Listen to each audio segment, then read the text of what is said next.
Hey sis, welcome back to Salam by Mary Talahun. I am Mary, also known as TheSudopian, and I am your host.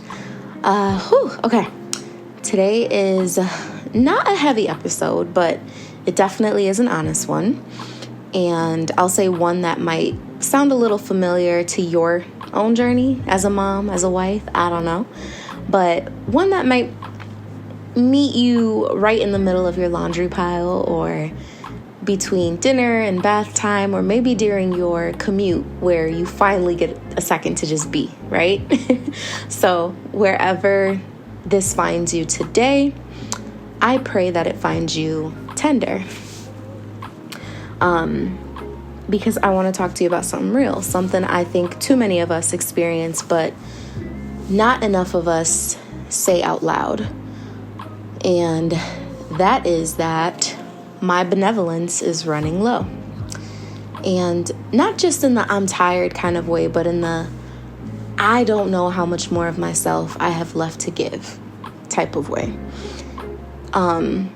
So I would say that I've always been someone who loves to pour, like encouraging people and being the listening ear, the safe space, being the strong one, the soft one. And I would even say that I wore it proudly, like it was a badge of honor. And for a very long time, it did feel like a gift, but not lately. It's definitely been feeling more like a drain. And not at all because my family isn't beautiful, for the record, not because my life isn't blessed, but because I'm human. And I am in a season right now where the role of being a mom, being a wife, a friend, an encourager, a peacemaker, an emotional thermometer, it's all starting to blend together. And some days I forget where I am supposed to end and where everyone else is supposed to begin. And I've been trying to name it, right? The weariness, that feeling, I've really been trying to name it, just trying to understand where the shift happened. When did pouring start to feel like pressure? And when did helping start to feel heavy? And if I can be completely transparent with y'all, because that's all we do on this podcast, I think a lot of it has to do with just being tired. Like, yeah, tired in my body, yes, but also tired in my spirit. And it took me a while to admit this, but I think that I've been drifting a little bit from God recently, the past couple of weeks or so, I would say. Not out of rebellion, but and definitely not out of offense, not even out of disbelief, but just exhaustion, out of routine, out of survival mode. And I haven't been making space for him daily. I haven't been intentional about sitting still at his feet. And I know where my refill is. I know where I'm supposed to go. I know the source, right?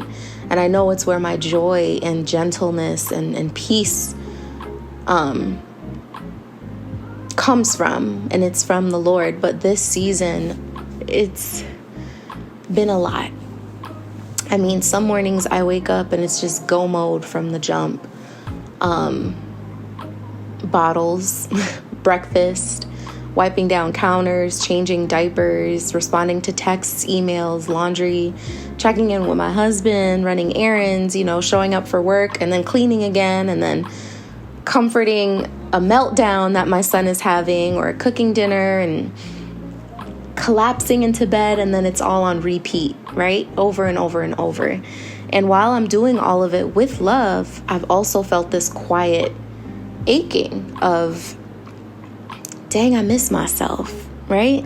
The version of me who used to take long walks, who painted, and who sat in silence without guilt, who, I don't know, read books for hours and actually finished them, who had time to move her body slowly and gently, and who just existed. And now most of the time I'm filling a role, and sometimes I feel like I'm doing it well, but other times I'm questioning if I'm even showing up fully in any of it.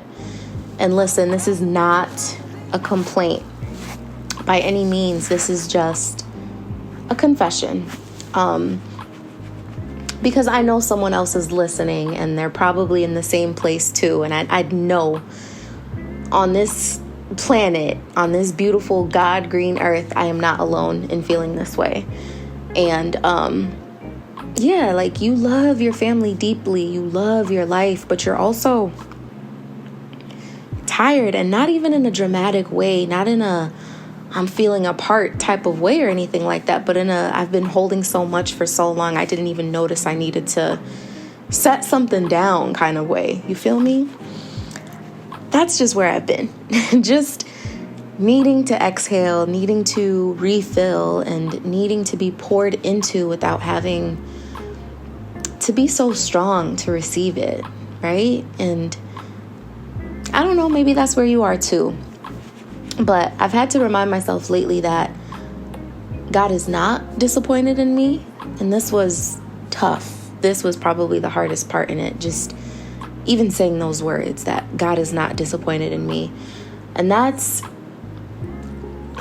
that even when I haven't been as present with Him, even when I haven't carved out time to worship or journal or read the Word, He's still near.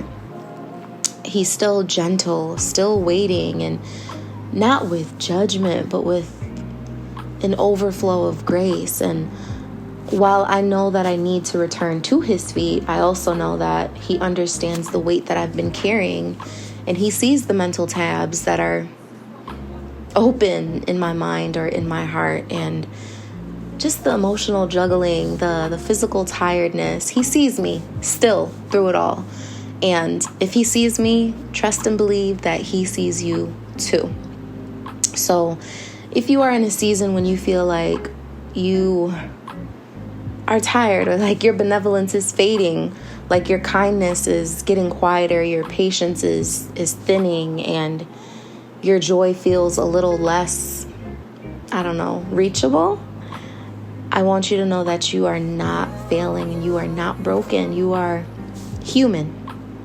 And the beauty of this walk with God is that He never required perfection from any of us, just relationship. And relationships, like anything meaningful, have seasons. Some are full of fire and passion and consistent communication, and others feel quiet, distant, like you're just trying to stay connected. And God holds space for all of it. All of it. So yes, I definitely am ready to come back to my Father's feet.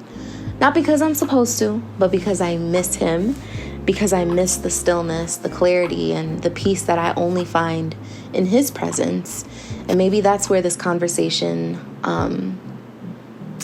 leads you to. Maybe it's your reminder that you don't have to earn your way back to intimacy with God. You just return with no shame, no guilt. You just come home. Come home to your Father. So to the mama who has been on autopilot like me, to the wife who has been pouring without pause like me, to the woman who's been everything for everyone else, sis, I see you, and more importantly, God sees you too. This is not the end of your joy. This is not the death of your softness. This is not the final version of your story either. This is just, I would say, a stretch of the journey. And you are still on it, even if it feels messy, even if your prayers are few and far between, even if your schedule is louder than your spirit, you are still in it, and He is still with you. So today, I am choosing to give myself grace, to not expect perfection, but to make room again for God, for rest, for joy, for me. And I pray you do the same. Start small. Maybe it's just sitting in silence for 5 minutes. Maybe it's listening to some worship music while you wash dishes. Maybe it's speaking one honest sentence to God like, I miss you, right? He'll meet you right there, because that is the kind of father that he is. And I stand on that. Sis, we are not too far gone. We are not forgotten, and we are not failing. We are just tired, and that is okay. That is normal. That is a part of the human experience. But even in the tired, you are still covered. Please, please remember that. You are still covered, you are still held, and you are still becoming. Okay? I think that's a good spot to wrap this up. So thank you for sitting with me in this honest space today. I definitely did not show up to teach. I just showed up to share. And I hope something in this reminded you to give yourself the grace that you so easily give to others. And as always, remember that there is power in your voice. Salam.